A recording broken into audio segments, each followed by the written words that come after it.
Сыртқы есік таңдағандағы сіздерге 5 қағиданы айта кетемін. Бұл қандай қағидалар? Ең бірінші қағида, сыртқы есіктің біз материалына қараймыз. Арзан есіктердікі само собой, бұларда бізде арзан материалда жасалынады. Толщина металла бұларда жұқа болады. Сыртқы есіктердікі бізде көріп тұрғандарыңыздай ауыр және де қалың болады.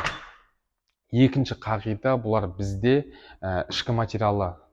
Арзан есіктерде ішкі материалы кардонмен және де пенообразный немесе бос ауа болып келеді.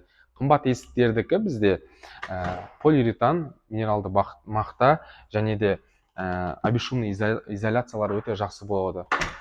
Үшінші қағида бізде әрине құлыптары. Арзандарынікі простой және де алюминиевый болады, ал бізде қымбаттарынікі өздерінің брендовый механизмдармен бірге жүреді. Төртінші қағида, бұл бізде дизайн. Өздеріңіз байқап тұрғандай, сыртқы есіктің арзанының дизайны барлығы бірін-біріне ұқсас келеді. Однотонный серый, однотонный көкшіл болып келеді. Ал бізде сыртқы қымбат есіктердің дизайндары, бұлар бізде енді хай-тек, классика, аралас және де бөлек-бөлек полоскамен, іші ақ, іші серый, ішінде айнасымен, қоңыр цветте, көк цветте дизайндары өте көп.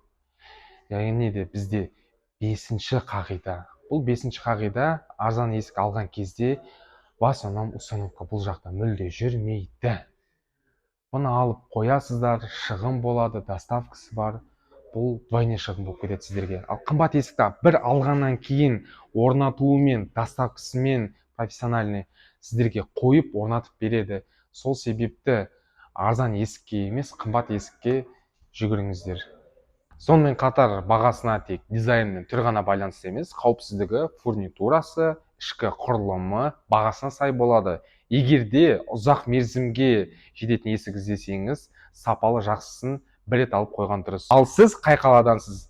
Арзан есік алып жиі ауыстырған дұрыс па, әлде қымбатын алып бір-ақ рет қойған дұрыс па? Комментарияға жаза кетіңіз. Видео ұнаса лайк басып, каналға тіркеліңіз.